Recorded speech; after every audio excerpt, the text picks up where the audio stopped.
பாசிட்டிவாக இரு, பாசிட்டிவாக பேசு, பாசிட்டிவே செய்யு அப்படின்னு சொல்லிக்கிட்டே இருப்பாங்க. பாசிட்டிவாக எப்படி எல்லா நேரமும் இருக்கிறது அப்படின்னு எனக்கு தோணும்.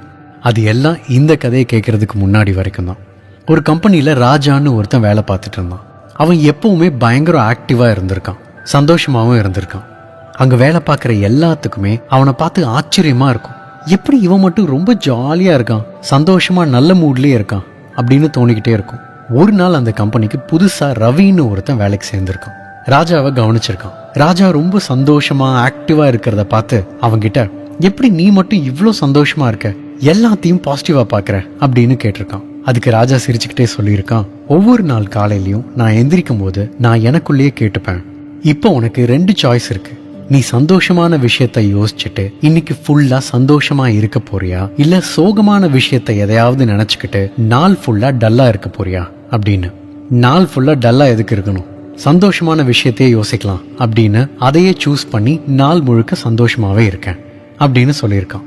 இதை கேட்டுட்டு இருந்த ரவி, சரி ஓகே, உனக்கு ஏதாவது கெட்டது நடந்துச்சுன்னா நீ என்ன பண்ணுவ அப்படின்னு கேட்டிருக்கான். அதுக்கு ராஜா சொல்லியிருக்கான், அங்கேயும் எனக்கு 2 சாய்ஸ் இருக்கு. எனக்கு நடந்த கெட்டதையே நினைச்சு நான் நொந்து போய் உட்காரணுமா, இல்ல எனக்கு நடந்த தப்புல பாடம் ஏதாவது கத்துக்கணுமா அப்படின்னு யோசிப்பேன். நொந்து போய் உட்கார்ந்துட்டு இருந்தா நான் அப்படியே உட்கார்ந்துட்டு இருக்க வேண்டியதுதான். அதனால நடந்த தப்பு ஏன் நடந்துச்சு அப்படின்னு யோசிச்சு அது திரும்ப நடக்காம பாத்துக்கலாம் அப்படின்னு அதையே சூஸ் பண்ணுவேன் அப்படின்னு சொல்லியிருக்கான். இதை கேட்டுட்டு இருந்த ரவி, சரி ஓகே, ஆனா யாராவது உன்னை பத்தி தப்பா பேசினாங்கன்னா அப்ப நீ என்ன பண்ணுவ அப்படின்னு கேட்டிருக்கான். அதுக்கு ராஜா சொல்லியிருக்கான், அப்பவும் என்கிட்ட 2 சாய்ஸ் இருக்கே. அவங்க தப்பா பேசினதை நினைச்சு அப்செட் ஆகலாம், இல்லைன்னா அதுக்கு பின்னாடி ஏதாவது ஒரு பாசிட்டிவ் சைடு இருக்கா அப்படின்னு பார்ப்பேன். தப்பா பேசுறவங்க பேசிட்டு தான் இருப்பாங்க, அவங்கள போய் நான் திருத்த முடியாது. ஆனா அவங்க பேசினதுல இருந்து ஏதாவது பாசிட்டிவ் இருந்துச்சுன்னா அது என்ன மாத்திக்க ஹெல்ப் பண்ணும். அதனால நான் அதையே சூஸ் பண்ணுவேன் அப்படின்னு சொல்லியிருக்கான். ராஜா தொடர்ந்து ரவி கிட்ட சொல்லியிருக்கான், நம்ம கிட்ட எப்பவுமே 2 சாய்ஸ் இருக்கு. அந்த 2 சாய்ஸ்ல நாம எதை சூஸ் பண்றோங்கிறதுல தான் நம்மளோட லைஃபே இருக்கு. ஒரு சாய்ஸ் நம்மளை எப்பவுமே வருத்தப்பட வச்சு சங்கடப்பட வச்சுக்கிட்டே இருக்கும்.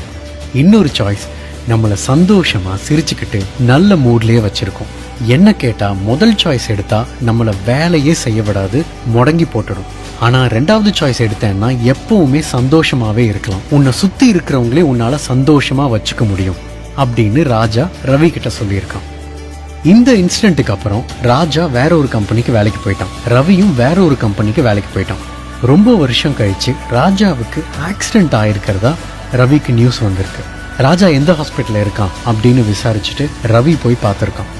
ராஜா பெட்ல படுத்து இருக்கும்போது ரவி அவன்கிட்ட கேட்டிருக்கான், ரொம்ப பெரிய ஆக்சிடென்ட்னு கேள்விப்பட்டேன், 60 அடி உயரத்துல இருந்து விழுந்ததா சொன்னாங்க, ஆபரேஷன் பண்றதுக்கே 18 மணி நேரம் ஆச்சுன்னு கேள்விப்பட்டேன், நீ உயிர் பொழைச்சதே அதிசயம் அப்படின்னு ஃப்ரெண்ட்ஸ் எல்லாம் பேசிக்கிறாங்க, அந்த நேரம் உனக்கு எப்படி இருந்துச்சு அப்படின்னு ரவி கேட்டிருக்கான். அதுக்கு ராஜா சிரிச்சுக்கிட்டே சொல்லியிருக்கான், பெரிய ஆக்சிடென்ட் தான். என்னை ஹாஸ்பிட்டலுக்கு கூட்டிட்டு வரும்போது டாக்டரோட ஃபேஸை பார்த்து நானே பயந்துட்டேன். ஆனா அப்பவும் என்கிட்ட 2 சாய்ஸ் இருந்துச்சு, சாக போறோமா இல்ல வாழ போறோமான்னு.